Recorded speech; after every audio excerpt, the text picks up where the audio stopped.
Bom dia, pessoal. Então, estamos retomando aqui as nossas sessões de pesquisa do semestre com uma grande mesa, né, que vai discutir o que é ciência, os olhares da saúde coletiva a partir das perspectivas dos três subespaços, né? Nesse semestre, temos conversado bastante sobre a importância desse espaço, da discussão da intertransdisciplinaridade aqui no Instituto e de um maior protagonismo dos alunos. Então, eu queria dirigir especialmente essa fala aos alunos, onde nós estamos, inclusive, organizando algumas mesas, né, com a participação, né, e o protagonismo dos alunos apresentando seus projetos. Então, alguns horários, né, algumas sessões vão ser reservadas para isso. E estamos trazendo aqui alguns debates sobre ciência, sobre ensino, né, em um outro momento, vamos discutir aqui o ensino da epidemiologia, o ensino da política de planejamento, o ensino, né, nas ciências sociais. Então, assim, para refletir sobre a nossa própria produção, sobre o nosso próprio campo, né, da saúde coletiva. E agradecemos muito aos convidados, né, a Lígia, Leni, e especialmente aqui ao professor Naumar, que é nosso professor aqui da casa, mas foi também reitor dessa universidade e agora é reitor, né, na Universidade do Sul da Bahia. E, então, nós temos um agradecimento especial, porque eu acho que essa mesa de abertura ela é uma mesa muito importante para as nossas reflexões sobre o campo da saúde coletiva. E essas pessoas, né, que estão aqui, Leni tem uma linha de pesquisa sobre o perfil e papel das ciências sociais, né, no campo da saúde coletiva. Lígia tem estudado bastante o campo da saúde coletiva, trouxe, né, toda a perspectiva burdesiana na abordagem do tema, né, e também da teoria da produção do conhecimento, né, a partir, né, de um conjunto de autores que, embora se distingam nas ciências sociais, como Marx, Weber, né, e Durkheim, eles se alinham do ponto de vista da perspectiva da produção do conhecimento. E Naumar, que tem, né, discutido, desde 2000, ele diz que a epidemiologia é a ciência da saúde. Eu não sei se ele quer colocar aqui uma perspectiva da epidemiologia, né, ou, enfim, como é que ele vai se colocar aqui, da etnometodologia, enfim. Então, a gente inicia, vou pedir a Leni, né, que inicie a apresentação. Nós vamos ser rigorosos no tempo, né, dando um limite de 20 minutos a cada apresentador, porque, inclusive, nós temos essa sessão, está sendo, como todas, né, online, mas nós estamos tentando também debater ou dialogar com as pessoas que estão nos assistindo. Então, hoje, nós vamos ter também perguntas, né, por e-mail. Então, vamos ser bastante... Eu vou ser bem carrasca aqui na delimitação do tempo. Bom, gente, bom dia a todas, todos. Na verdade, já tinha comentado aqui com o Naumar, com um friozinho na barriga, porque não é todo dia que se encara uma mesa dessa, e com esses parceiros, né? Enfim, na verdade, na escolha, né, do que dizer, do conteúdo, para pensar um pouco nesse conteúdo, é interessante pensar como discutir ciência desde a perspectiva das ciências da saúde coletiva e das ciências sociais na saúde coletiva. Então, um ponto de partida é entender que toda ciência, seja ela referente aos feitos humanos ou aos objetos naturais, ela é praxe social. E é um tipo de praxe na qual o elemento retórico constitui um aspecto-chave. O Boaventura Santos, inclusive, traz isso para questionar um pouco a visão positivista de que a retórica deve estar fora da ciência. Certamente, os sentidos da ciência é uma construção histórico-social, e nesse processo histórico de construção de sentidos sobre ciência, algumas oposições são recorrentes. Ciência da natureza versus ciências do espírito, da cultura ou ciências sociais, conhecimento científico versus conhecimento de senso comum, objetividade versus subjetividade, explicação versus compreensão, interior versus exterior, ocidental versus não ocidental. Então, qual é o caminho, né, que eu me propus a percorrer aqui nesses 20 minutos? A ideia é poder me encontrar, dialogar e dialogar junto com vocês com diferentes narrativas sobre ciência no percurso histórico das ciências sociais. A escolha ela certamente é parcial, não é abrangente e é tendenciosa, né? E é bom que se diga, porque toda escolha acaba sendo. Mas, principalmente, o que guiou essa escolha foi lembrar de nomes e enfoques que têm tido, ao longo do processo de construção do próprio campo da saúde coletiva, uma presença destacada. Então, só para a gente situar, imagino que talvez Naumar traga isso mais, até o início do século XVIII, ainda se desconhecia, ou queria se desconhecer, ou admitir, uma dualidade entre ciências naturais e ciência do espírito. Prevalecia aí o monismo metodológico e o princípio de uma ciência única. Já em meados do século XVIII, rompe-se com esse ideal de ciência unitária e instaura-se a dualidade de ciências naturais versus, naquela ocasião, tida como ciências do espírito. Nesse sentido, se considera a primeira como ciências explanatórias, explicativas ou nomotéticas, e a segunda, empenhadas, portanto, na revelação das leis subjacentes e na identificação do universal, e as ciências do espírito como ciências compreensivas, ideográficas, em outros termos, ciências empenhadas em apreender o individual. Deixa eu ver se isso está funcionando. Não está? A luzinha não está. Bom, então, como é que a gente começa a falar de ciências sociais, né?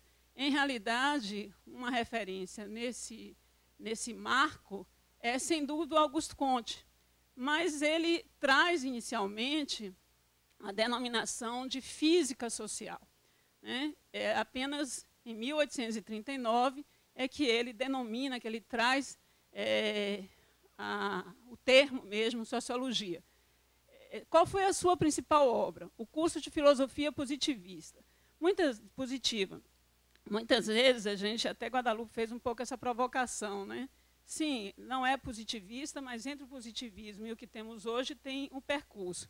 E ser positivo, não ser positivo, positivismo ou não positivismo, positivista ou não positivista, acaba sendo algo que, às vezes, se repete sem qualquer reflexividade, e, às vezes, sem um entendimento do que é que se diz quando se faz essa crítica, né? Então, a sociologia na doutrina positivista, ela tinha, basicamente, a seguinte finalidade: observar, organizar, mas também, fundamentalmente, uma ideia de uma ciência que compreende para te organizar e te reformar. Ou seja, observar a sociedade no sentido de organizá-la, de reformá-la com vistas à sua evolução. Então, a observação científica nesse contexto busca, através do estabelecimento de leis universais, o progresso da sociedade e dos indivíduos. Mas ainda não era possível falar de uma ciência social independente das ciências naturais. Sem dúvida, Auguste Comte não fez, né, essa separação.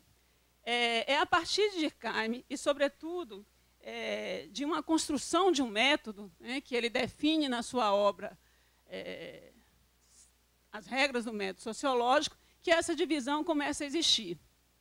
Ele começa dizendo que a ciência só aparece quando o espírito, fazendo abstração de toda preocupação prática, aborda as coisas com o único fim de representá-las. Mas, para estudar os fatos, e a gente vai ver que o que é o fato social para ele, é fundamental dissociar teoria e prática. Então, quais seriam os elementos chaves do método sociológico? Ele é independente de toda a filosofia, aliás, ele também é independente das ciências naturais, ele é objetivo, ele é exclusivamente sociológico, e os fatos sociais são, antes de tudo, coisas sociais. Então, a sociologia não é, pois, o anexo de qualquer outra ciência.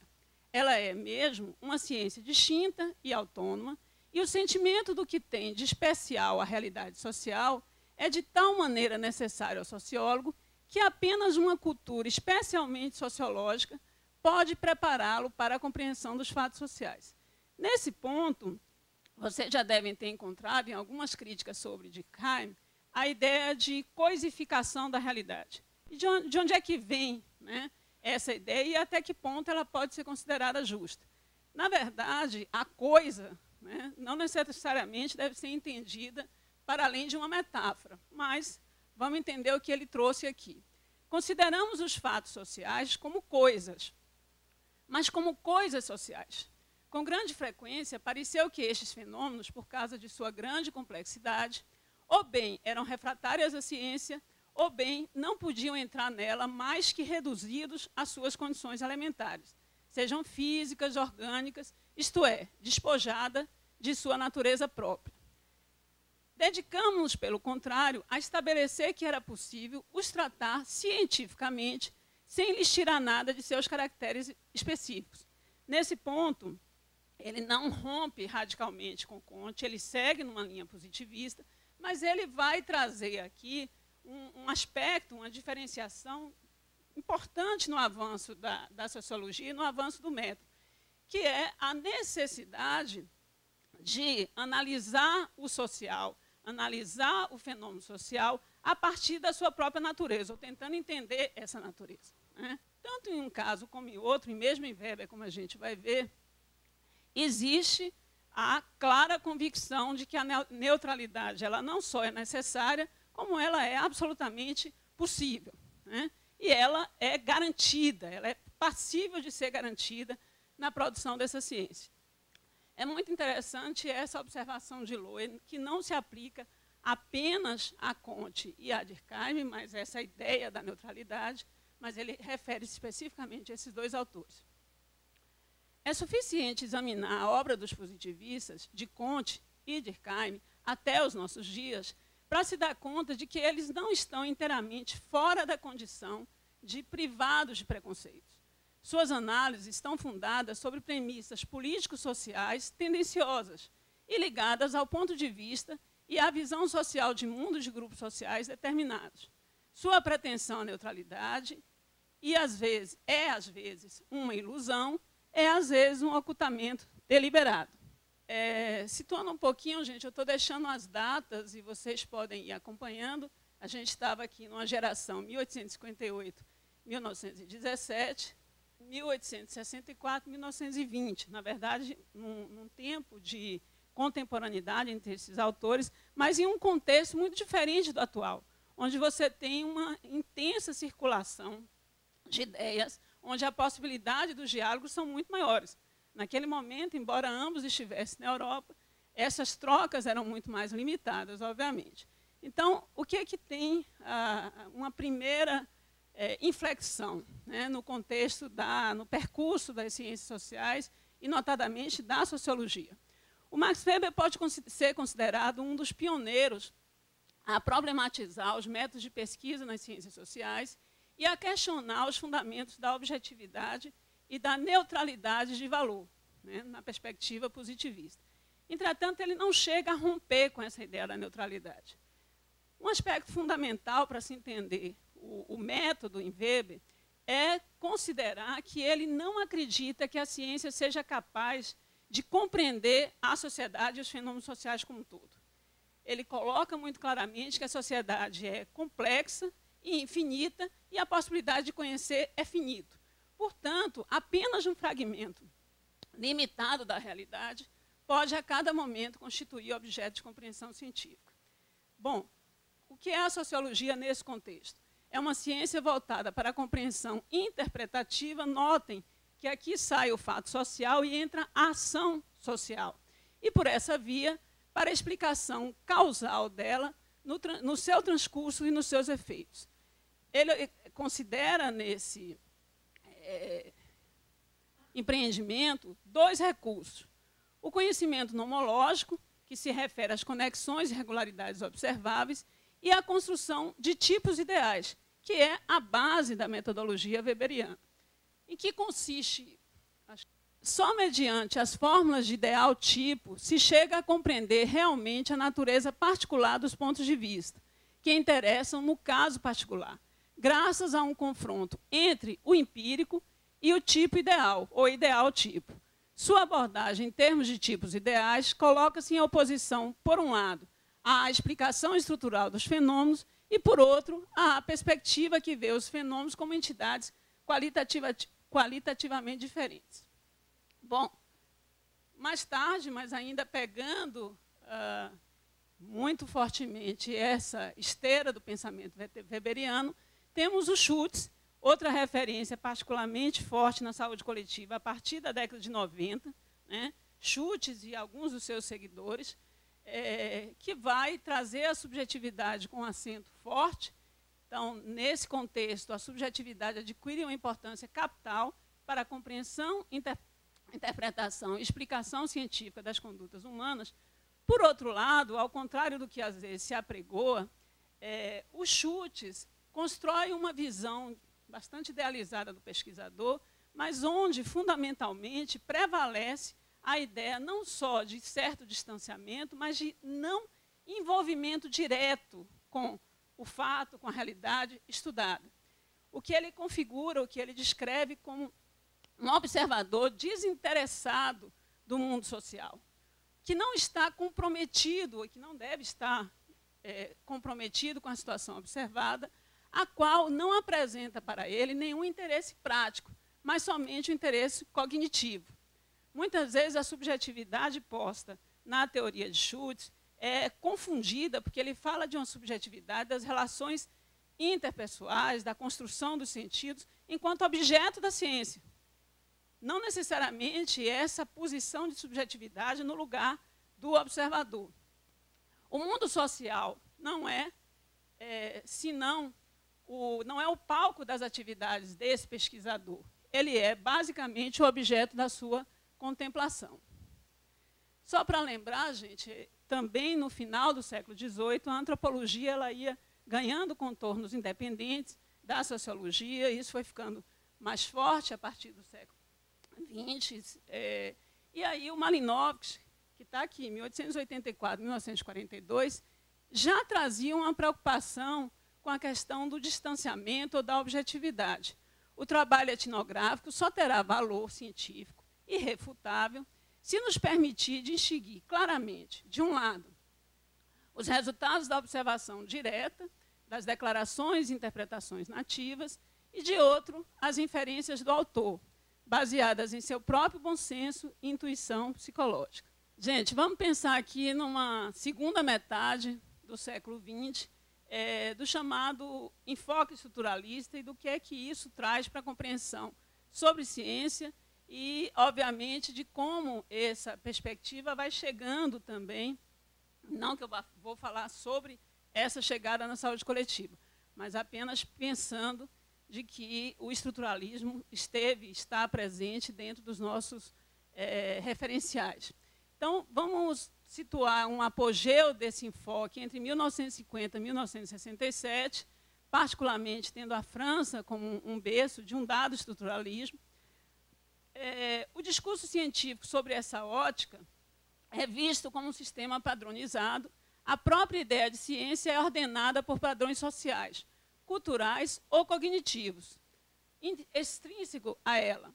A ciência, então, é entre vários símbolos de estruturas, universo de discursos ou jogos de linguagem, em princípio, não contaminados pelo mundo ingenuamente observado. Então, essa ideia da superioridade do saber científico ela está posta, e a referência a uma linguagem que se distancia do ingênuo também está mantido aí. Sua principal tarefa é explicitar os processos relacionais implícitos de um dado sistema.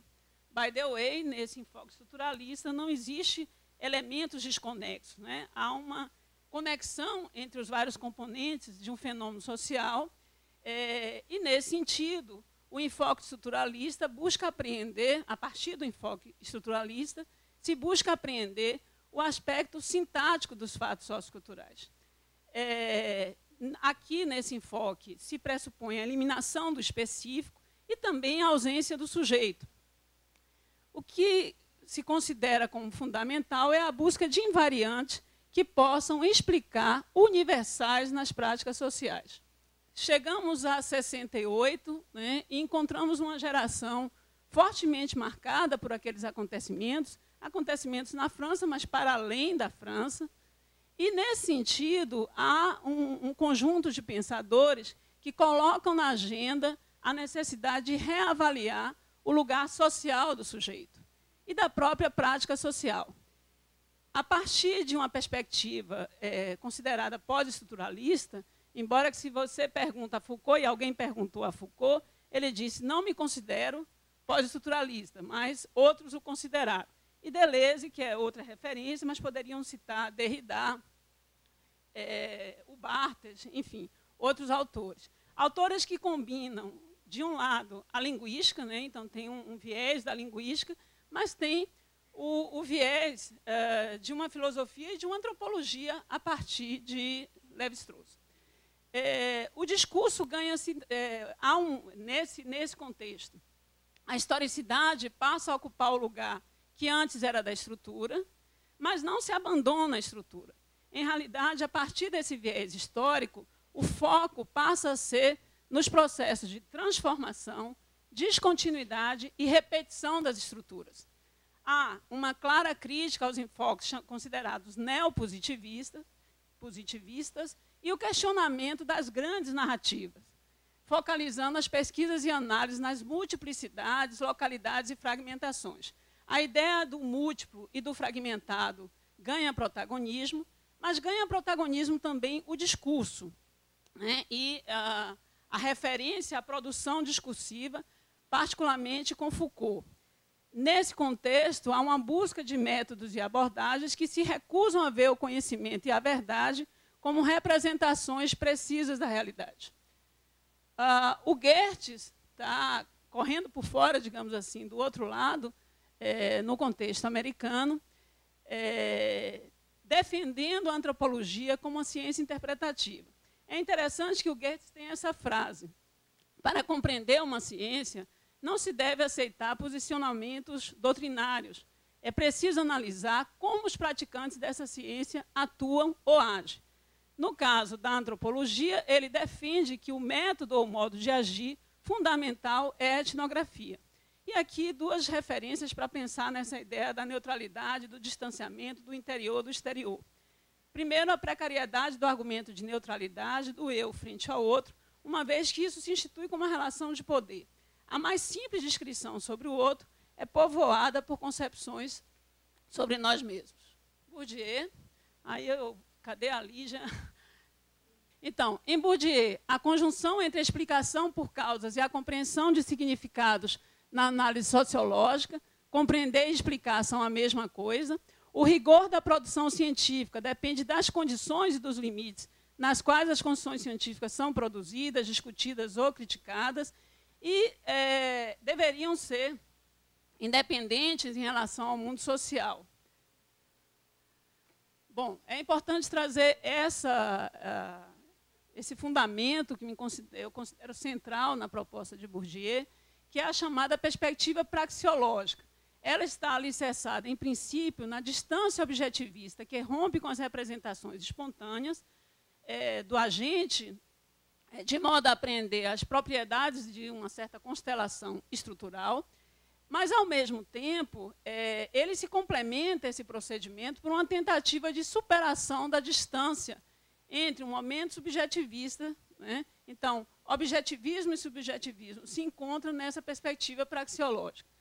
Para concluir, eu tenho 2 slides, vou correr aqui. O que a gente percebe, particularmente a partir da década de 80, né, de 80 para cá, a chamada guinada pragmática, um espaço mediano entre explicação e compreensão na procura de uma terceira via entre a predominância da pura experiência e a prioridade da conceituação. As competências cognitivas passam a não ser considerado um único apanágio da postura intelectual, então pensar nos vários sentidos, a busca de uma rearticulação ou primeira aproximação entre ciência e arte, ciência e política, e o pesquisador ele é convidado a assumir uma posição bem mais modesta, um trabalho de clarificação e não mais a operar uma divisão fictícia entre julgamentos e fatos, emergindo sozinho da cientificidade. Finalmente, Boaventura Santos, que nos faz a seguinte pergunta: quem é que pergunta pela verdade? Quem é que, ao perguntar, assume que há uma e só uma verdade? Há muitos tipos de verdade, e devemos nos perguntar por que razão, em relação a alguma delas, não temos qualquer dúvida. Crítica, no caso, ele faz a crítica chamada monocultura do saber e do rigor, a ideia de que o único saber válido e rigoroso é o saber científico. Acho interessante esse finalzinho aqui dele. O ensino da ciência devia assentar-se na complexidade, ou seja, entendendo os limites do rigor, o caráter retrospectivo da coerência, a verdade que acontece e que desacontece, as situações de bifurcação. O real, concebido como entidade ativa que se oferece ou que resiste a ser conhecido por um certo tipo de conhecimento. Bom, para concluir, as ciências sociais, consideradas em seu conjunto, não podem se privar da busca de um conhecimento sistemático e do esforço de objetivação sobre o risco de retornar a uma espécie de estado pré-científico. Mantém-se o imperativo de delimitar a validade do pensamento, retirando dos traços restritivos de cada experiência. O esforço de objetivação não implica a aceitação da tese ou do princípio da neutralidade científica. Ele também não é necessariamente incompatível com o envolvimento do pesquisador em projetos de transformações sociais. Por fim, acabaria com Santos, com Boaventura Santos, as epistemologias dominantes tendem a salientar a incomensurabilidade ou incompatibilidade entre conhecimentos. O importante é salientar a incompletude de todos os conhecimentos e o potencial que existe no diálogo entre eles. Obrigada. Obrigada, Leni. Vamos passar imediatamente a Lígia, por favor. Bom dia, queria agradecer o convite de Guadalupe, dizer da satisfação de estar aqui junto com Naumar e Leni, participando dessa discussão.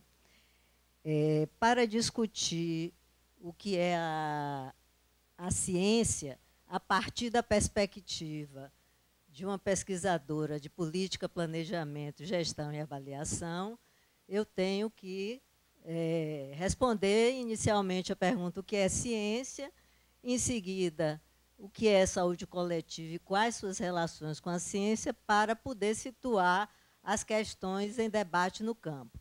Como o tempo é curto, e seguramente Naumar, que é nosso epistemólogo, vai fazer uma síntese complementar, várias questões aqui vão ficar indicadas que a gente pode retomar no debate.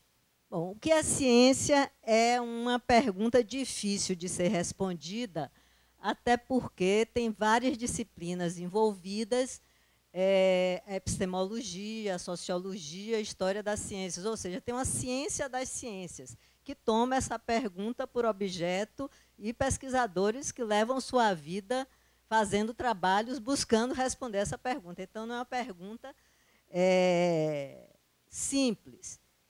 Contudo, para nós, os simples mortais pesquisadores, é importante aprender um pouco da história da ciência, não como cultura geral, mas fundamentalmente como reflexividade, para que nós possamos situar os possíveis e os impossíveis da nossa produção, os limites e o significado a partir de uma objetivação da posição do sujeito que objetiva. Bom, são muitas as perspectivas teóricas e eu aqui vou me apoiar numa síntese feita por dois autores, um é o próprio Bourdieu e o outro é Terrichin, que é um aluno de Bourdieu, que fazem de recortes diferentes, mas que nos interessam porque essas abordagens têm uma tradução no campo da saúde coletiva. A primeira delas é a abordagem de Merton, que é conhecida, classificada por Bourdieu como estrutura, o funcionalismo, e por Terrichin como diferenciacionista. Ou seja, é uma abordagem em que o conhecimento científico é considerado como um conhecimento distinto dos outros tipos de conhecimento.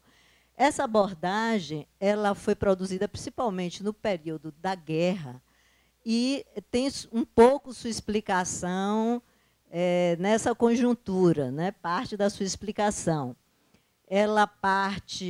Os estudos de abordagem mertoniana são estudos que procuram investigar a notoriedade e a produtividade, a partir de uma perspectiva que é quase um tipo ideal weberiano, do universalismo, da meritocracia e que desdobrou toda essa corrente da cientometria, a tentativa de transformar em métricas, analisar a produção científica a partir de métricas tão criticada por nós nas avaliações da CAPES, do CNPq, nos índices de citações, etc. Né? Mas não se resume só a isso. Tem trabalhos mertonianos, por exemplo, que procuram investigar o impacto da produção de físicos. Então, físicos que produzem muitos artigos de pouca repercussão e os físicos que produzem poucos artigos de muita repercussão. Então, é um tipo de produção mertoniana. Bourdieu, analisando Merton, interpreta um pouco que foi no momento onde a ciência se contrapunha à barbárie do nazismo. Então, toda essa apologia ao racional da ciência tem também... O Merton era um judeu recém-migrado. Em seguida, um autor que nos marcou, eu cheguei a esse autor por Naumar, nos seus cursos de epistemologia, mas tanto Terrichin como Bourdieu destacam o papel de Kuhn, que foi o autor que começou a introduzir os fatores sociais e a dizer que a ciência não é algo contínuo, mas evolui por revoluções. Posteriormente, já na década de 80, aparece o chamado Programa Forte, que interpreta a ciência simplesmente como construção social e se opõe radicalmente à abordagem mertoniana. O principal autor aí é o Bloch. São estudos que, digamos, consideram a ciência uma produção cultural e que tanto o conhecimento considerado como científico, como os outros tipos de saber, deve haver uma análise simétrica na análise sociológica desses conhecimentos. Mas radicalmente contra Merton, e importante para a saúde coletiva, porque foi incorporado nas conferências de ciência e tecnologia, aqui um estudo que eu fiz com a professora Monique sobre a avaliação da política de ciência e tecnologia. Nós tivemos a oportunidade de identificar, analisando os documentos das conferências, essa abordagem da chamada nova produção do conhecimento.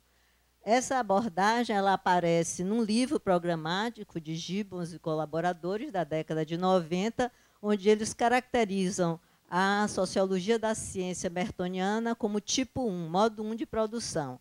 E agora apareceria o modo 2, que é uma produção de conhecimento que sai da universidade, da revisão dos pares, da autonomia do campo científico, para ser submetida à indústria, à técnica, ao governo, às políticas de indução científica. Então, a primeira conferência de ciência e tecnologia, ainda no governo Fernando Henrique Cardoso, teve toda essa tônica. Tinha um livro verde onde isso estava explícito. Isso é incorporado parcialmente por alguns dos nossos colegas na área da saúde coletiva. E, por fim, tem a abordagem de Bourdieu, que eu vou privilegiar, vou fazer análise a partir da abordagem dele, que é a abordagem da ciência como campo científico, que aí ele articula a produção com os agentes e com o espaço de produção, né, que ele denomina de campo. Então, o que é um campo científico? O campo científico seria, como os outros campos, um microcosmo relativamente autônomo, onde o que está em jogo é a luta pelo monopólio da competência científica. Inclusive, o que é ciência está em jogo dentro do campo científico. No campo científico, teríamos dois tipos de poderes ou dois tipos de capital. O capital propriamente científico, que está ligado às descobertas, às inovações, às patentes, e o capital burocrático dos poderes temporais, da ocupação dos cargos de diretor, de reitor. Dificilmente a mesma pessoa acumula os dois tipos de capital. Exceções existem, e Naumar aqui é um exemplo. Mas, normalmente, existe uma divisão de trabalho entre os pesquisadores e alguns direcionam sua carreira mais no investimento no capital especificamente científico e o outro, porque são investimentos de ordem diferente que mobilizam capitais diferentes para a sua acumulação. Como a característica semelhante a outros campos de produção de bens simbólicos, O campo científico é um campo onde o interesse no desinteresse é valorizado. Ou seja, é um campo onde o que conta não é remuneração econômica, o que conta é o reconhecimento, e isso é estimulado.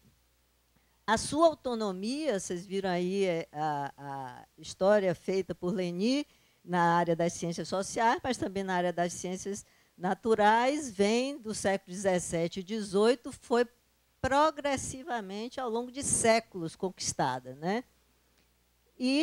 Mas foi conquistada na disputa com o campo econômico, com o campo do poder. É uma autonomia em disputa com outros campos, e sempre ameaçada. Já a saúde coletiva, eu não vou poder desenvolver aqui, já fiz essa apresentação para vocês. A conclusão da primeira parte da minha pesquisa foi que a gente pode denominá-la um espaço social com um projeto de tornar-se campo.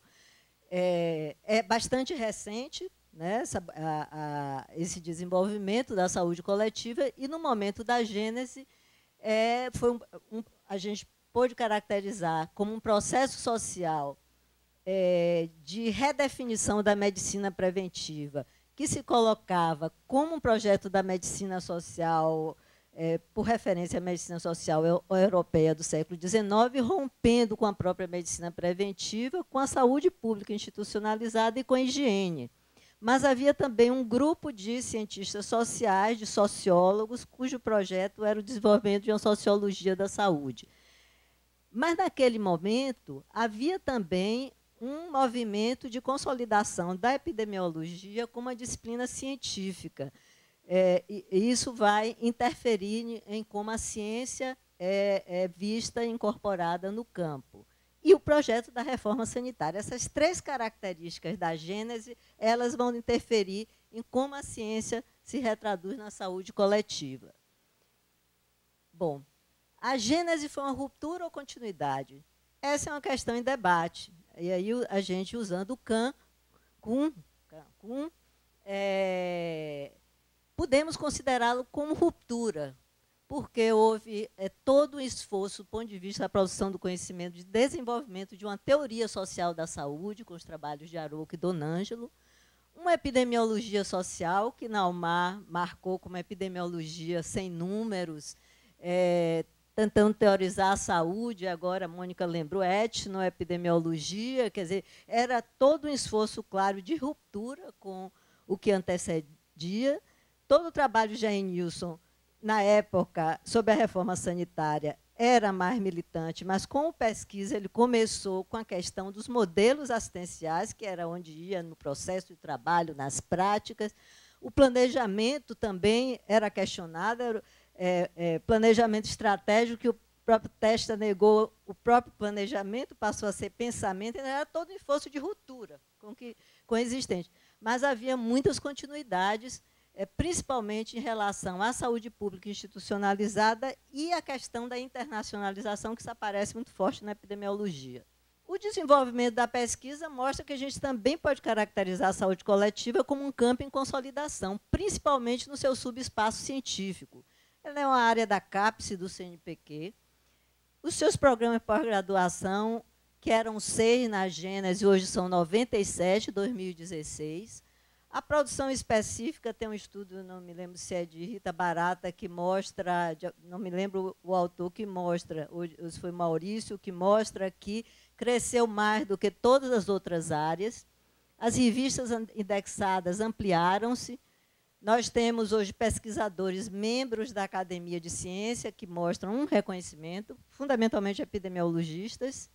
No ranking de pesquisadores do Google acadêmico, muito criticado, o primeiro colocado é César Victora, e outros pesquisadores da saúde coletiva estão muito bem colocados também. Então, são indicadores, digamos, da cientometria, mas que podem ser usados para uma análise com outras perspectivas. Quais as especificidades da saúde coletiva? Né? A gente pode dizer que a saúde coletiva é um campo, um espaço de relações, um campo em consolidação, onde está em jogo a autoridade sobre os problemas da população.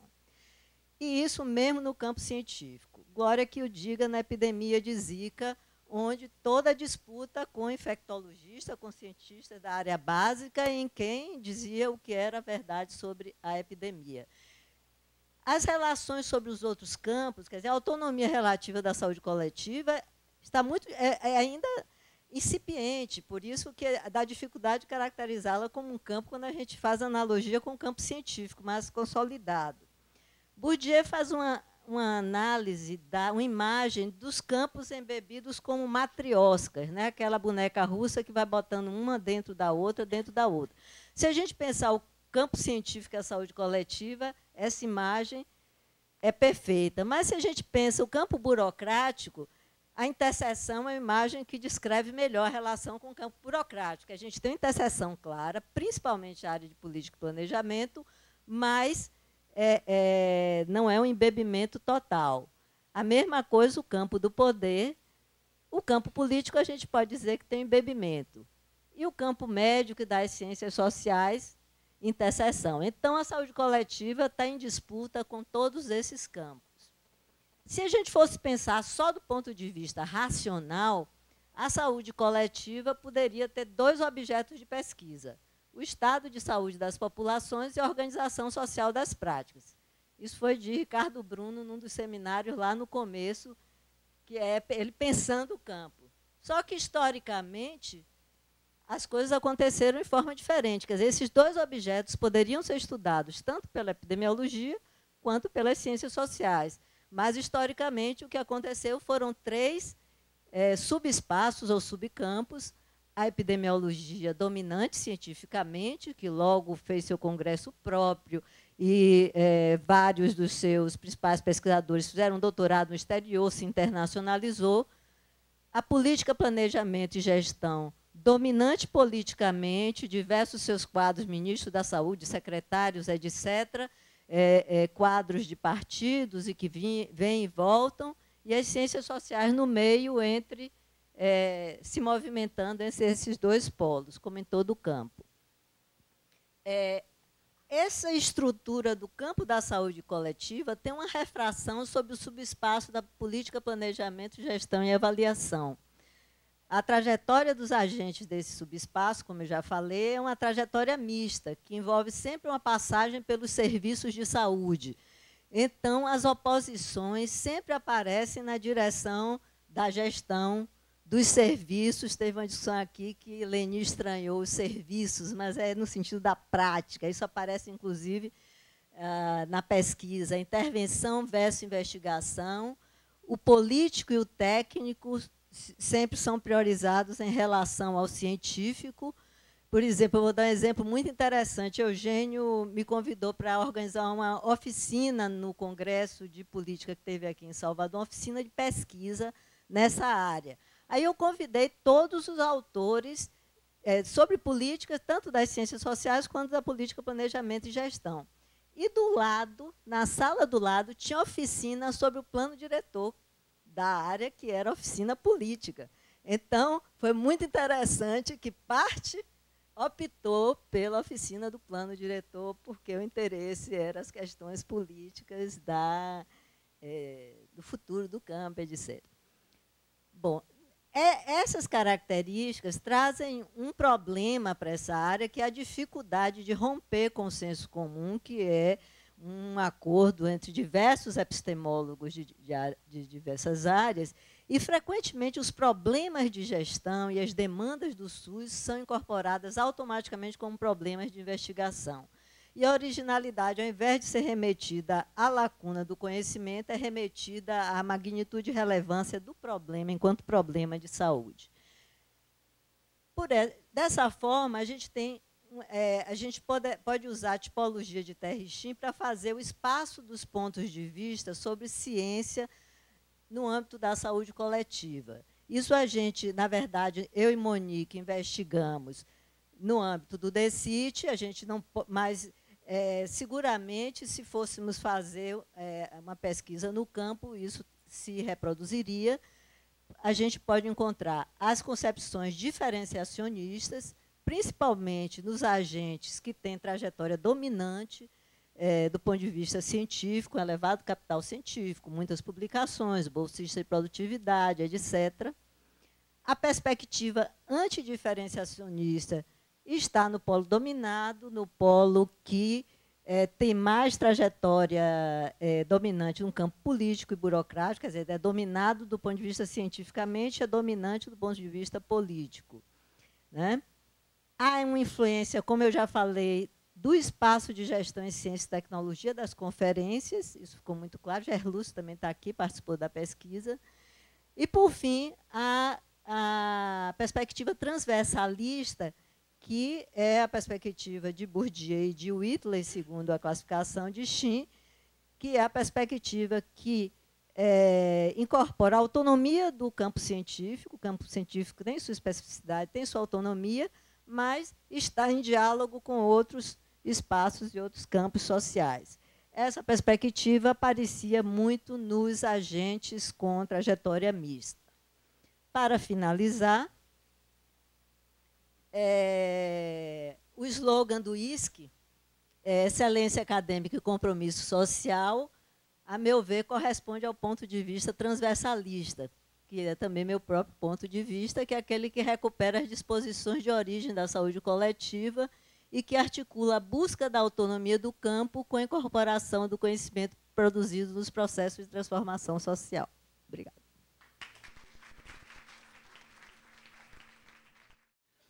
Bom, eu queria, não sei de quem foi a ideia, mas eu queria agradecer o convite, né?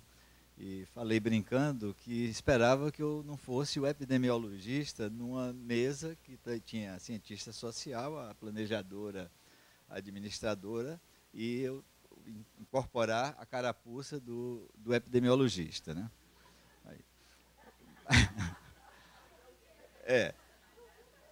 Hã? Aí tá dizendo que a ideia foi essa mesmo. Então, para variar, vou, de alguma forma, tentar escapar desse pequeno ardil e trazer para vocês um argumento. Esse título proposto quer dizer muito. É uma pergunta, o que é ciência, e dá a indicação de como a quem foi proposta essa pergunta deve buscar responder, olhares da saúde coletiva. Felizmente, na própria ordem, já me ajuda um pouco a avançar nessa argumentação, indicando que o que é ciência é uma resposta muito complexa, tanto Lígia como Leni já anteciparam o grau de complexidade dessa resposta. Agora, a gente pode buscar avaliar que feitos, quer dizer, fatos, fatos, coisas, né? Fazeres, práticas, ações, né? Saberes, são conhecimentos, ou conteúdos, ou formulações, elaborações, proposições, tudo isso que constitui a prática narrativa, a construção do discurso científico. Os lugares onde o que se chama ciência se constitui, se exerce, e os olhares sobre isso. Eu posso dar já uma primeira resposta. O que é ciência? São fatos e feitos, fazeres e práticas, conhecimentos e saberes, lugares e redes, e olhares. Já é uma primeira resposta, que é apenas descritiva, mas descritiva num plano muito, muito amplo, muito geral. Mas a gente pode tentar refinar o argumento indo ponto a ponto. Estava propondo especificar cada um desses pontos e cada um desses pontos a gente tentar lidar. A questão de responder a pergunta o que é ciência, supondo que a ciência é um conjunto de feitos, de fatos, de coisas, responde o que é num sentido quase ontológico. É difícil responder ciência, o que é, como uma coisa. E se superou há bastante tempo a ideia de que a ciência é uma coisa e que é uma. É por isso que se fala pluralidade, uma concepção de que a ciência é múltipla. Aí não faria sentido a pergunta o que é ciência. Faria sentido o que são ciências. E essa pergunta, o que é ciência, ela própria tem várias respostas aí. Uma delas é a resposta prescritiva. Quer dizer, o que deve ser. Lígia assinalou que a resposta à pergunta o que é ciência se constitui como objeto de muitos campos. Ela falou de muitas disciplinas, né? Se pergunta a um filósofo o que é ciência, esse filósofo vai buscar o que vários filósofos disseram sobre o que deveria ser a ciência. E isso num momento em que se constituía a busca de um certo árbitro da cientificidade. Quer dizer, o que é ciência é o que preenche um conjunto de prescrições que são pré-definidas com base, fundamentalmente, em uma ontologia, em uma epistemologia, em uma metodologia, e tudo isso subsidiado por uma lógica. Quer dizer, como se ciência fosse uma aplicação de um senso especial distinto do senso comum. Quer dizer, aderência a um conjunto de regras pré-definidas como científicas. Aí os livros de metodologia são receitas de bolo. Você abre um livro de metodologia, diz, para ser científico tem que seguir isto, isto, isto e isto. Até o texto, para ser científico, ele tem que ter introdução, metodologia, resultados, discussão e conclusões, né? Essa forma prescritiva, o que deve ser, é uma primeira resposta. A gente pode questionar a universalidade dessa resposta, mas o que a gente pode dizer é que a produção do que se chama ciência na saúde coletiva, ainda hoje, e isso muito por causa da epidemiologia, né, segue esse formato prescritivo do que é ciência, como o que deve ser. Se a ciência for pensada como fazeres, práticas, ação, uma primeira resposta é: ciência é o que tem sido feito como ciência. De fato, Thomas Kuhn é o iniciador dessa formulação, por esse aspecto da ciência como uma construção social, mas não pelo aspecto da ciência como revolucionária ou resultante de descontinuidades. Nesse ponto, eu acho, e esse comentário eu já fiz em algum outro momento, mas é pouco citado, Thomas Kuhn é um grande plagiador de Bachelard. E o plágio inclui, inclusive, os termos. A ideia de um obstáculo epistemológico, que aí tem uma ruptura epistemológica, corresponde à ciência normal e à revolução científica. Que Thomas Kuhn tomou conhecimento estreito da obra de Bachelard é fato, até por sua convivência com a epistemologia continental na França. Mas também que ele não faz a menor citação a Bachelard em nenhum momento de sua vida, carreira, e também é demonstrado, é constatado, né? É por isso que, sem medo de errar, eu posso dizer que é um fato. Essa referência eu queria mostrar para vocês. Esse é um livro, não foi traduzido, não. O título é The Road Since Structure, o caminho depois da estrutura. É uma análise do próprio Thomas Kuhn sobre sua trajetória e carreira. Não tem a menor referência a essa epistemologia histórica e a essa epistemologia psicanalítica de Bachelard, em relação ao que terá sido a maior contribuição de Thomas Kuhn. Agora, qual é a diferença nessa questão da ciência como o que tem sido feito como ciência? É o discurso sobre o que se faz. Todo pesquisador, ao escrever metodologia, por mais simplificada que seja a referência à metodologia, por mais assim um formulário preenchido, né, mas é um discurso sobre uma prática, que muitas vezes é realizado quase que por preenchimento de uma exigência, um requerimento para que um artigo seja aceito, ele precisa escrever metodologia. Então, sempre tem um discurso sobre a prática da ciência por aqueles que fazem a ciência. Então, esses fazeres não necessariamente são fazeres práticos, mas sim são fazeres discursivos. E muitos deles,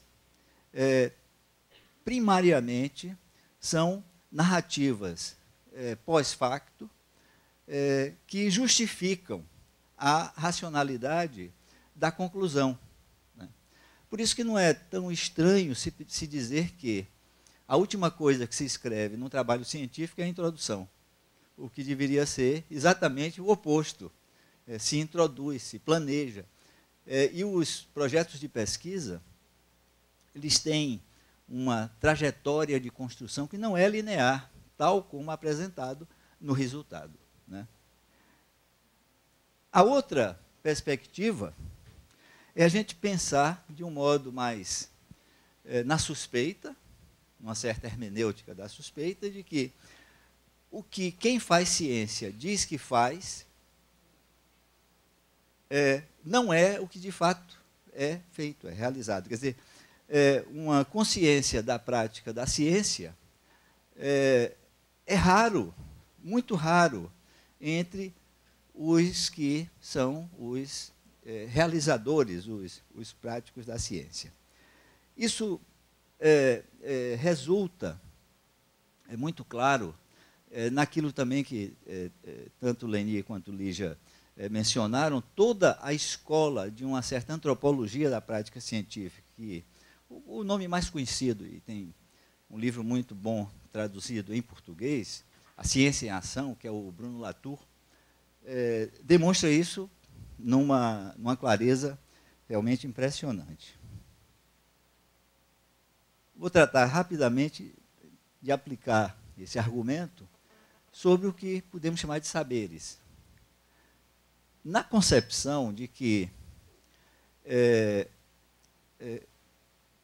o exercício histórico de construir ou de construir um modo de produção de saberes que teriam a possibilidade de serem mais verdadeiros que outros, e esses saberes são, os saberes científicos são conhecimentos atestados por uma referência institucional, política e discursiva, e por isso eles seriam mais verdadeiros, tal como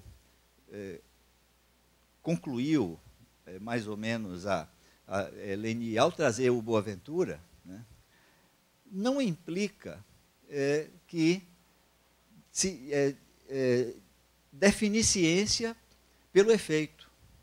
Quer dizer, pelo fato de que as conclusões do conhecimento científico seriam mais eficazes do que as conclusões de outro tipo de conhecimento. Aí tem toda uma discussão que o Boaventura Santos chama de ecologia dos saberes, e uma certa epistemologia das ausências, né? Que é interessante a gente avançar, porque para se pensar sobre o que se sabe, é preciso se referir a este saber a partir das condições de sua constituição, a partir das fontes dos enunciados que compõem esses saberes e também a partir dos efeitos ou dos impactos desses saberes sobre a constituição da rede de poderes que estes conhecimentos se articulam. Eu ia dizer se aplicam, mas se eu tivesse dito se aplicam, eu estaria, de alguma forma,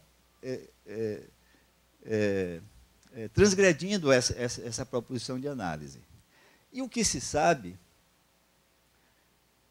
tem uma formulação de primeiro nível, que é o que dizem os que fazem pesquisa, produzem ciência, que dizem saber, e o que eles, o que sabem os que dizem. Isso envolve uma referência, aí eu faço uma conexão direta, e já agora, com a contribuição muito clara que Lígia trouxe, da referência de Bourdieu.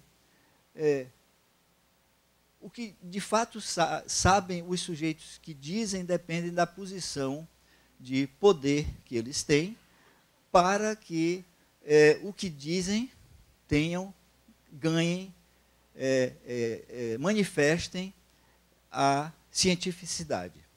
Quer dizer, cientificidade não é um atributo dos fatos, não é um atributo dos discursos, e é muito mais um efeito dos enunciadores, quer dizer, da posição de poder dos enunciadores. Né? E aí a gente pode passar, já perto de concluir o argumento, a questão dos lugares. A ciência é um conjunto de lugares. Alguns dos lugares são estáticos. Esses lugares estáticos podem ser, inclusive, territorializados. Existem topos da ciência. Eu posso dizer que o topos clássico da ciência, ou das ciências, é o laboratório, que é o lugar onde se trabalha a produção daquele conhecimento que vai ganhar o estatuto de científico por ter sido feito no laboratório. Um outro topos da ciência é o observatório, que também produz uma legitimação pela constatação de que a produção daquele discurso foi feita naquele lugar. Né? E o terceiro lugar da ciência, legitimado, e aí Malinowski, que é a grande referência, é o campo. Se diz assim, o trabalho de campo atesta a cientificidade, mesmo que seja uma cientificidade às vezes transgressora e às vezes contraditória, da formulação desse conhecimento, trazendo ele numa posição de saber superior, pelo fato de ter sido produzido no lugar da ciência. Então, recapitulando, não é somente o que não é somente o que e como se faz, não é somente o que e como se diz, mas é também o lugar de onde se produz, inclusive, os discursos. Então, tem uma questão do lugar simbólico da ciência no mundo hoje, que substituiu outros lugares simbólicos, com um grau tão grande de capital instituído pelo lugar, que, em um certo lugar, pode até não se fazer nada daquilo que se chamaria de ciência, mas passa a ser designado como científico por ter sido feito ou enunciado naquele lugar. A diferença entre laboratório, observatório e campo tem muito a ver com o controle dos agentes sobre aquela prática e sobre o conhecimento, a conclusão, a elaboração, a formulação resultante. Portanto, essa questão dos lugares depende de onde está o sujeito da ciência, onde se faz e onde se diz. Estar, fazer, dizer são enunciados performativos. A ciência tem um elemento extremamente dramático e teatral e produz sempre lugares de apresentação cênica do que é ciência. Isso aqui é um lugar, é uma cena, é um teatro, né? Um drama se apresenta cada sexta-feira aqui, né? Hoje. Eu não quis denunciar nada desse grande espaço, mas é um espaço tão simbólico que tem um nome. Jair está aqui contribuindo. Pode ser uma comédia também, pode ser uma tragédia também. Mas esse espaço de apresentação da ciência é impressionante como a ciência se organiza em tempos e espaços de encontros. E em tempos e espaços de olhares. As pessoas, como sujeitos, representam várias cenas, algumas delas com um grau de simultaneidade muito grande, outras com um grau de intensidade muito, muito grande. Vocês já pensaram o que é o Abrascão? É uma concentração trianual de uma série de convergências que produzem cenas, e aí aqueles 10 minutos lá no Abrascão é a condensação de olhares. Quer dizer, alguém está para ser olhado por 10.000 pessoas, né? E essa concentração de olhares tem muito a ver com a legitimação da ciência, não somente como... quer dizer, toda essa análise rebuscada, refinada, que ele já traz da saúde coletiva como um campo político, inclusive, em função desses lutos, desses desejos, dessas ausências, dessas lacunas e de muitas afirmações, né? E aí fecha um pouco essa análise.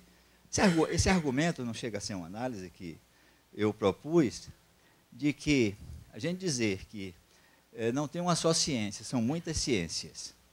Não somente uma perspectiva superficial de muitas disciplinas que ganham o nome de ciência. Muitos campos discursivos que na história adquiriram ou conseguiram o reconhecimento como ciência, mas também que a própria concepção de ciência é constituída sobre essa multiplicidade. E só para fechar o argumento, e a gente poder até discutir um pouco mais alguns desses pontos, já que estou chegando no fim do tempo, que quando a gente fala reflexividade, nos referimos a reflexo, e reflexo é imagem. Então, pensar a ciência como ela própria, olhar ou olhares, quer dizer que ela é uma referência para outro. Não tem ciência para si. O trabalho, ou a produção, ou a descoberta mais fantástica, mais revolucionária, que não se dirige a um interlocutor, não existe. Essa tese de mestrado ou de doutorado maravilhosa que está na gaveta, não circula. Não circula, não se dirige a outro, não olha e nem é olhada, né? E aí, esse é um texto que foi recentemente traduzido, do Georges Didier Huberman. O que vemos, o que nos olha. É sobre a arte. E eu só vou ler, para finalizar, a frase a sentença que abre o livro. Aí vou ter que botar os óculos para olhar. Tá vendo? Ó.